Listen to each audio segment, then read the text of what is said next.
जय सनातन धर्म की। प्रिय सनातनियों, आप सभी का स्वागत है हमारे इस कार्यक्रम में।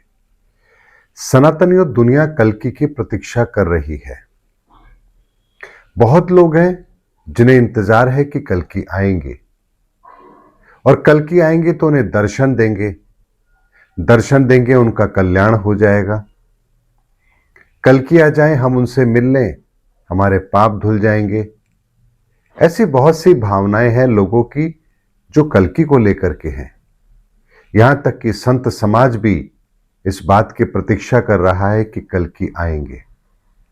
लेकिन सनातनियों, अगर कल्कि आ भी गए, आपके सामने खड़े भी हो गए और उन्होंने कहा कि मैं कल्कि हूं, तो आप उन्हें पहचानोगे कैसे? आप कौन से पैरामीटर लगाओगे जिससे आपको यह पता लगे कि जो हमारे सामने है वो कल्कि है? आपके पास ऐसा कौन सा पैमाना है जिस पैमाने से आप ये परख कर सकते हैं? तो सनातनियों, आप वही गलती करेंगे जैसे भगवान राम, भगवान कृष्ण को भी हर व्यक्ति ने नहीं पहचाना, लेकिन कुछ लोगों ने पहचाना। तो जिन लोगों ने नहीं पहचाना, उन्होंने कौन सा दृष्टिकोण अपनाया, और जिन्होंने पहचाना, उनका क्या दृष्टिकोण था?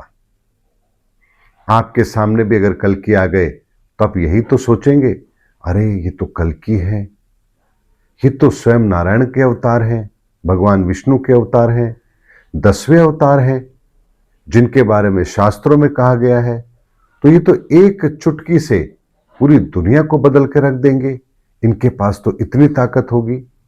इस ब्रह्मांड के सारे नियम कायदे, ये सब कुछ तो वो एक सेकंड में बदल सकते हैं। आप भी इसी दृष्टिकोण में होंगे, इसी दृष्टिकोण को अपना करके इन चीजों के बारे में सोच रहे होंगे। तो सनातनियों, एक बात को समझिए, जब भी आपके भीतर ईश्वर को लेकर कोई भावना पैदा होती है, ये भावना आपकी क्षणिक है या ये स्थायी है, इस बात का आकलन आप कैसे करते हैं? आप कहेंगे क्षणिक। जी हां सनातनियों, क्षणिक। एक होता है क्षणिक वैराग्य। आप लोगों ने देखा होगा, सुना होगा, समझा होगा, जब पहली बार कोई व्यक्ति शमशान में जाता है तो उसके भीतर एक क्षणिक वैराग्य पैदा होता है। अरे क्या रखा है इस दुनिया के अंदर, ये सब तो मोह माया है।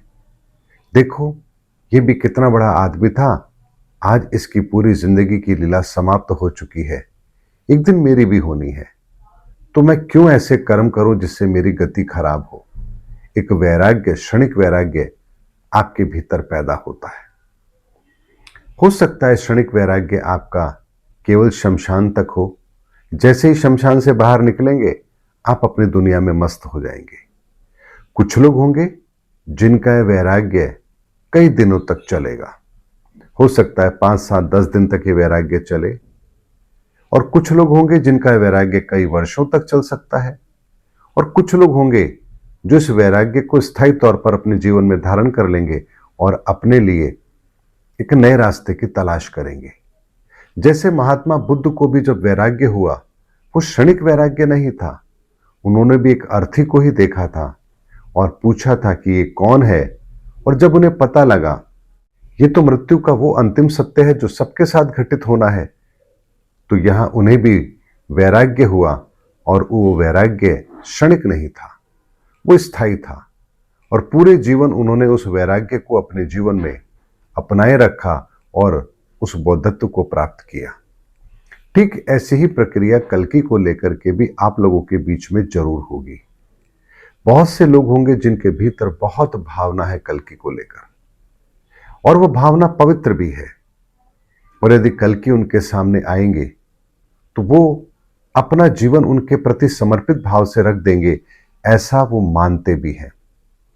लेकिन सनातनियों, जब कल्कि आएंगे इस दुनिया के अंदर, हम लोगों के बीच में अपना कार्य करेंगे, और जब उनका परिचय दुनिया के सामने होगा, तब बहुत लोग उनके प्रति आकर्षित होंगे। लेकिन यहां भी हमारे साथ वही घटना घटित होगी कि यह क्षणिक वैराग्य होगा। जैसे ही पता लगा ये कल्कि है, आपके भीतर की भावनाओं का ये समुद्र उफान मारने लगेगा। आपको लगेगा जैसे आपकी जिंदगी तो अब न जाने किस मोड़ पर पहुंच चुकी है, जहां आनंद ही आनंद है।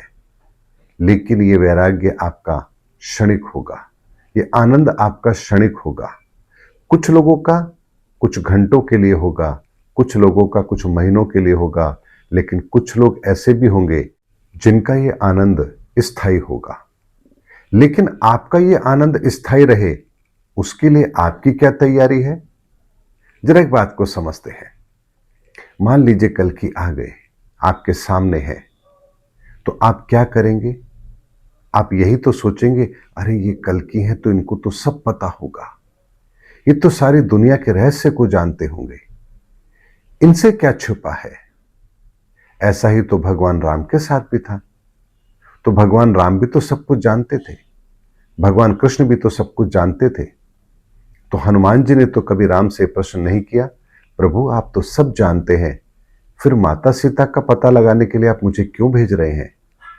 क्योंकि हनुमान जी जानते हैं कि राम इस धरा पर आए हैं, वो अवतार हैं। तो वो जिस रहस्य को जानते हैं, उस रहस्य को इस संसार में कोई नहीं जानता। और जो जानकारी हम जानना चाहते हैं, वो तो इस भौतिक संसार की जानकारी है, जिसका कभी भी नियम ईश्वर नहीं तोड़ते। और इसीलिए हनुमान जी भगवान राम के साथ सदैव रहे, चाहे फिर लक्ष्मण के प्राणों के लिए उन्हें संजीवनी बूटी लानी हो या फिर माता सीता का पता लगाना हो, हर जगह उन्होंने अपने धर्म की पालना की। ये उनका विश्वास कभी डगमगाया नहीं। क्यों? क्योंकि वो राम को ऊर्जा के रूप में जानते थे कि वो कौन है। और यही कर्म आपको भी करना है। अन्यथा क्या होगा? आप भी कल की जब आएंगे तो उनके जीवन के आसपास की घटनाओं को लेकर के विचलित होंगे। विचलित इसलिए होंगे, अरे ये कल की हैं तो इनको तो ये पता होना चाहिए, इनके पास तो ये होना चाहिए, ये तो सब कुछ कर सकते हैं। सनातनियों, जैसे भगवान श्री कृष्ण की मौजूदगी के अंदर, उनके होते हुए भी रण के अंदर अभिमन्यु का वध हुआ। ये वो घटनाएं हैं जो हमें ये समझाने के लिए पर्याप्त हैं कि महापुरुष जब इस धरा पर आते हैं तो सत्य की स्थापना करने के लिए आते हैं, ना कि किसी के विश्वास को कायम करने के लिए। उनका उद्देश्य केवल और केवल धर्म स्थापना का होता है। इसके अतिरिक्त वो अपनी क्षमताओं का, अपनी ऊर्जाओं का, अपने इस ज्ञान विज्ञान का कहीं दूसरी जगह प्रयोग करते ही नहीं है। क्यों नहीं करते? क्योंकि वो जानते हैं कि जो कार्य वो करने आए हैं, इसके अंदर ये पड़ाव तो पहले से सुनिश्चित है, और यहां भी उन्हें वो कौन सी लीला करनी है, ये वो अच्छी तरह से जानते हैं। इसीलिए सनातन यदि कल की आएंगे तो कुछ लोगों के भीतर का ज्वार ऐसे उमड़ेगा जैसे उन्हें न जाने अब क्या मिल गया। बरसों की खोई हुई तमन्ना उनकी जागृत होगी। लेकिन जैसे जैसे वो सांसारिक दृष्टिकोण से फिर उनको देखना शुरू करेंगे, उनके भीतर का ये ज्वार धीरे धीरे कम होता जाएगा। और एक दिन वो जरूर आएगा जब वो उन्हें साधारण मनुष्य समझने की फिर गलती कर बैठेंगे। और इससे बचने के लिए, क्योंकि कल्कि का कार्य विश्व लेवल का है, कल्कि का कार्य किसी व्यक्ति को लेकर नहीं है, किसी संगठन को लेकर नहीं है, उनका कार्य इस धरा के लिए है। और जो इस धरा के लिए कार्य करने आते हैं, उनके कार्यों को समझना एक साधारण मनुष्य के बस की बात नहीं है। लेकिन आपका यह विश्वास क्षणिक ना हो, इसके लिए आपको क्या करना है, इस बात के रहस्य को समझिए। जब कल की इस धरा पर आकर के अपना कार्य करेंगे, कुछ लोगों को आभास भी होगा, संकेत भी मिलेगा, कुछ लोग उन्हें पहचानेंगे भी। लेकिन कल की कभी भी अपनी पहचान उजागर नहीं करेंगे, क्योंकि उनकी पहचान उजागर करने का मतलब है उनके कार्य में व्यवधान आना। और ऐसा वो कभी भी नहीं करेंगे, क्योंकि वो इस धरा पर धर्म की स्थापना के लिए आ रहे हैं, न कि स्वयं को पुजवाने के लिए। इसीलिए सनातनियों, कल्कि का सानिध्य आपको जब भी मिले, उस समय आपके भीतर की भावना आपको एक संकेत जरूर देगी। लेकिन वो संकेत आपके स्थायी रहे, इसके लिए आपको एक तैयारी तो करनी पड़ेगी, वरना थोड़े समय के बाद आप पुनः उसी अवस्था में आ जाएंगे जैसे आप आज हैं।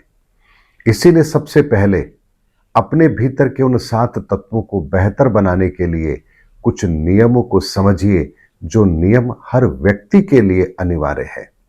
धर्म युग में प्रवेश करने के लिए ये नियम अनिवार्य हैं और इन नियमों की पालना प्रत्येक उस इंसान को करनी पड़ेगी जो कल्कि से मिलना चाहते हैं, इमाम मेहंदी से मिलना चाहते हैं। इसीलिए सनातनियों, सबसे पहला आपका जो धर्म है वो ये होना चाहिए कि आप अपने आराधना में, अपनी पूजा पद्धति में प्रार्थना को शामिल कीजिए। सदैव यानी रोज ईश्वर से प्रार्थना कीजिए कि वो आपको इस मार्ग पर चलने की प्रेरणा दे। तो यहां से आपका पहला तत्व बेहतर होगा। अपने भीतर मन के अंदर गलत विचारों को स्थान ना दे, यहां से आपका दूसरा तत्व ठीक होगा। अपने भोजन में गलत चीजों को, तामसिक प्रवृत्ति की चीजों को शामिल ना करें, मांसाहार को शामिल ना करें, शराब का सेवन ना करें, यहां से आपका तीसरा तत्व ठीक होगा। अपनी बुद्धि का कभी भी दुरुपयोग ना करें, किसी दूसरे को नुकसान पहुंचाने के लिए या अपने स्वयं के फायदे के लिए अपनी बुद्धि का दुरुपयोग कभी भी ना करें, यहां से आपका चौथा तत्व ठीक होगा। अपने भीतर ज्ञान के प्रकाश को जगाएं, ज्ञान के प्रकाश से भीतर के अंधकार को दूर करें, अर्थात अपने धर्म पर, धार्मिक शास्त्र ग्रंथों में जो बेहतर लिखा गया है उनका अनुसरण करें। धर्म कर्म में अपने विश्वास को बढ़ाएं, यहां से आपका पांचवा तत्व भी ठीक होगा। उसके बाद में अपने धन का बेहतर प्रयोग करें, सदुपयोग करें। जुआ खेलना, शराब पीना, लॉटरी खेलना या किसी तरह की सट्टेबाजी करना या किसी तरह के व्यभिचार के अंदर अपने धन का दुरुपयोग करना, इन चीजों से बचें, क्योंकि धन का दुरुपयोग करने पर आपके छठे तत्व की हानि होगी और ये आपको फिर क्षणिक ही लाभ देंगे, उससे ज्यादा स्थायी लाभ ये नहीं दे पाएंगे। इसलिए धन का सदैव सदुपयोग करें। और अंत में अपने सातवें तत्व को ठीक करने के लिए दूसरों के प्रति दया भाव रखें, समानता का भाव रखें, न्यायप्रियता आपके भीतर होनी चाहिए, ऊंच नीच का भेदभाव आपके भीतर नहीं होना चाहिए। ये आपके लिए सबसे ज्यादा जरूरी है ताकि आपका ये सातवां तत्व भी बैलेंस हो। और सनातनियों, इसी तरह से सातों तत्वों को जब आप बैलेंस करेंगे तभी आपका आत्म तत्व शुद्ध होगा। फिर जब आप कल्कि से मिलेंगे तो आपके भीतर की भावनाएं जिस ज्वार के साथ ऊपर उठेंगी वो कभी नीचे आएंगी ही नहीं, क्योंकि आपको आपके भीतर की अति पर काम करना है। जो अति हमारे भीतर है वही अति हमें अपने मार्ग से भटकाती है। इसीलिए अपनी अति पर काम कीजिए। प्रत्येक व्यक्ति के अंदर कोई ना कोई अति अवश्य है। ऐसे में अपनी अति को पहचान कर उस पर कार्य कीजिए। और अगर अति नहीं पता है कि आपके भीतर कौन सी अति है, तब भी आप इन सातों नियमों की पालना कीजिए। आपके भीतर का प्रकाश पुनः जागृत होगा और आप अपने जीवन के अंदर उन सातों तत्वों को बेहतर करने में कामयाब जरूर होंगे। बहुत साधारण से नियम हैं, लेकिन ये नियम इस ब्रह्मांड के नियम है, ये नियम सनातन के नियम है और इतने सरल हैं कि जिस पर ना चला जाए ऐसा नहीं होना चाहिए।